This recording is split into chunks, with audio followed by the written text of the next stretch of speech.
What's up, everyone? Welcome to today's video. Welcome to the Video Game Fight School channel. Thank you very much for tuning in. Today we have a video that has been spurred on by a comment regarding a financial reality that we've been pointing out, or I've been pointing out, many other people have been pointing out on this station. I've been pointing this out since Gamepass came out.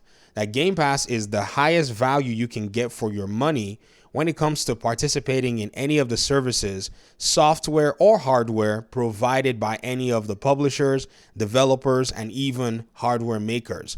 And I saw a comment just recently on my video that basically went ahead to tell me that not only is Game Pass trash, that it is also not consumer friendly, and finally that I am a clown.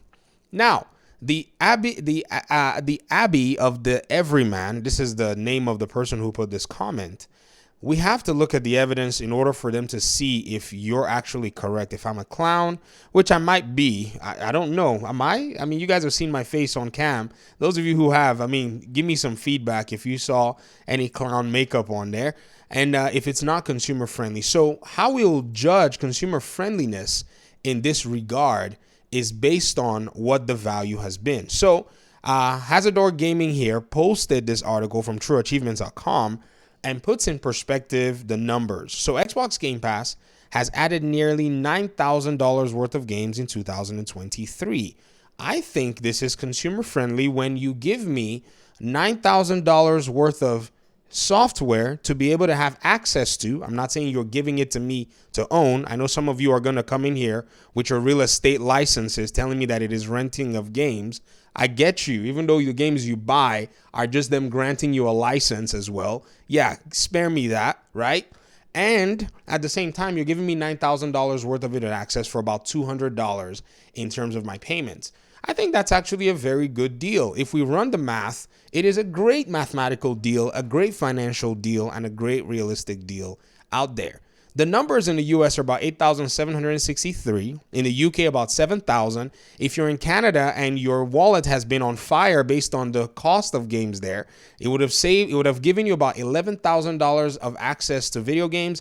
If you're in Australia, where your wallet is probably right now in some volcano out of the high cost of these games, you would have spent about $13,000 Australian dollars, or at least you would have had access to about, $13,000 worth of games. And if you're in Europe, where the numbers seem somewhat closer to US, we're looking at about $8,879. The moment these numbers start to go out, the moment people are going to start realizing, what am I doing with my money? Now, here's another thing.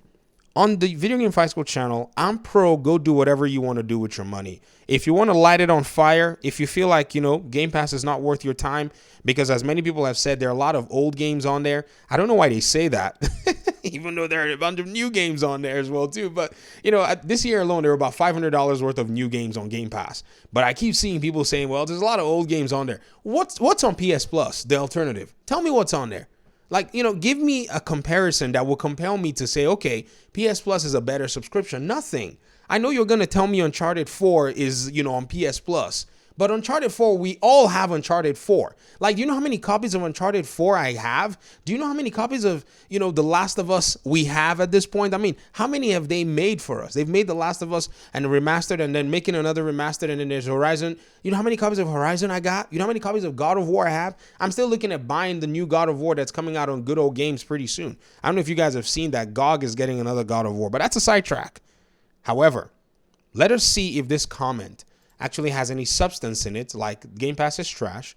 That is not true, because $9,000 almost worth of games, or if you're down under, 13,000 Aussie dollars of games say that it is not trash. $13,000 of games say that it is not consumer friendly. And the data reveals that apparently I need to take off that clown makeup because I am not a clown. Now, let me do you guys a solid, because I feel like it's fair that we do that. Let's read the full article. I wanted to go ahead and do all the dancing and all the celebration on the forefront, because it's fun to do this stuff, especially when people come out and insult you. And that's the beauty of it. When somebody insults you, you know that your argument is really hitting home. And then when you have the evidence to basically go back and pull out their insult and compare it to the argument, you know that they just wanted to maybe troll, or maybe, they're just upset that they, I don't know. I really don't know. I can't presume.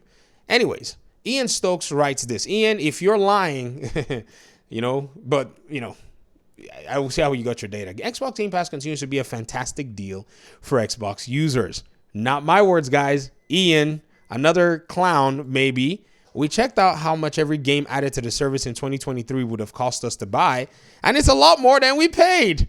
Isn't that a good deal?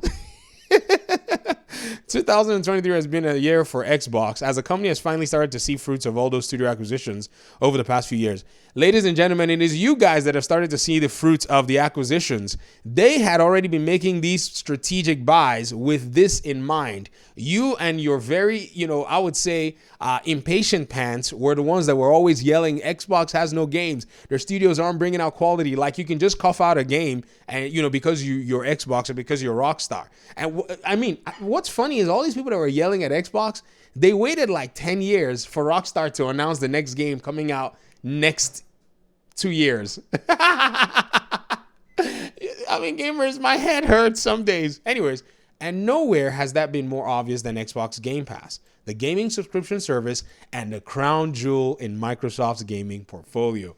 Now, this might be a propaganda piece, bro. Are these guys pro Xbox? Because the way they're writing, it doesn't sound like IGN. If it was an IGN person, they'd be a little bitter about it, saying they would have thrown Monopoly in there and how much money Microsoft has, making them capable of doing. They would have thrown in some little salt, but these guys might be propagandists for Xbox. However, they're telling us number stuff, so we got to look at the numbers. But I want to read all this stuff to you guys so that way it's not just bare information, but just how much value are you getting?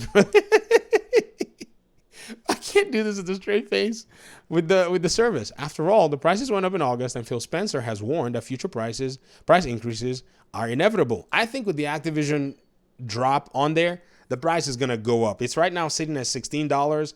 It's more than likely going to move up to $20 a month. And if it did, at this value, you still won't be able to argue with it. I think Game Pass's high point is around $35 a month.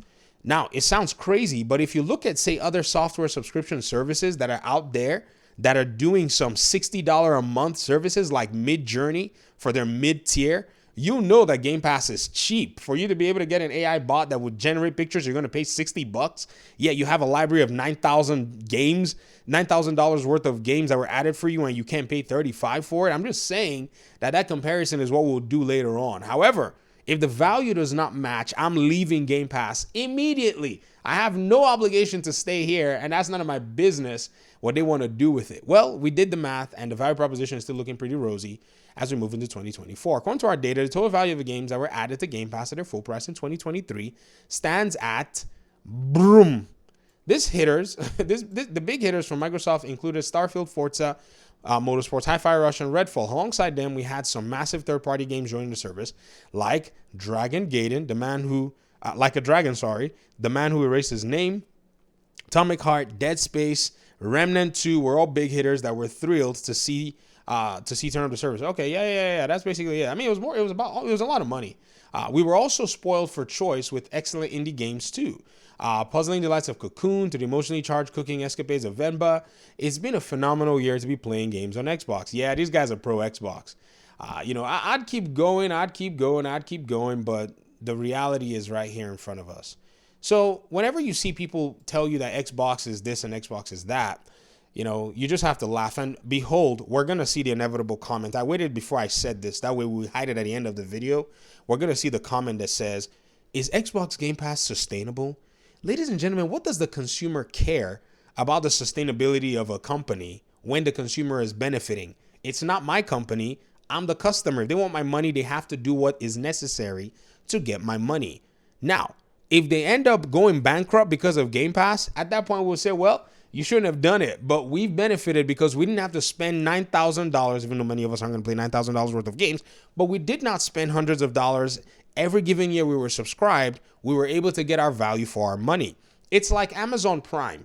Amazon Prime understood that the best way for them to be able to stay in business is to offer the very best value for a marketplace. So they offered free shipping, they offered Prime Video.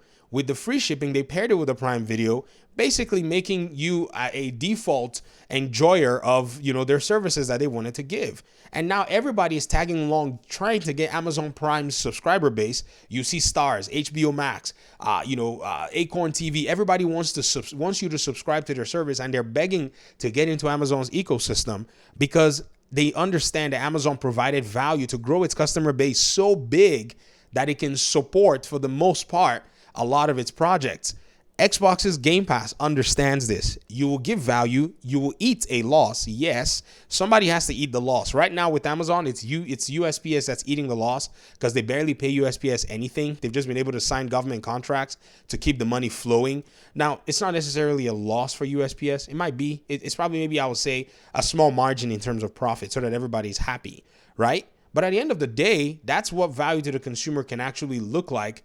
But hey, it is one of those things about business. It's a rough reality. I'm not saying that is the great or the bad part of it. I'm not here to actually say that in this video. If you want a video for that, I can actually make a video to tell you about how I look at this. But this whole talk about the sustainability, it's people just deflecting from the reality that they look and say, man, I probably, if I want a game and I want somebody to give me good bang for buck, I probably need to take my things and start considering a different ecosystem. And there are many ways to get in. You don't have to buy the nasty, abomination of a console called the Xbox, because that's how many of you see it. You can buy a Steam Deck. You can buy a Rogue Ally. You can buy a phone. You can buy a Samsung TV. You can buy a fridge maybe one day, or an oven that has Game Pass on there. There are many ways to get in. So again, thanks so much for watching the video. I appreciate this person who called me a clown. You guys really do a good job in, inspiring quality information on this, channel, because, it's good. It's good for people to push back, because it really does help everybody realize where it is that they are and where they've got to be. So thanks once again. I appreciate you guys. Thanks, for all your support this year, and looking forward to next year. God willing, we are coming in with, more stuff, bringing value to everybody, and hope to see you soon. Peace out.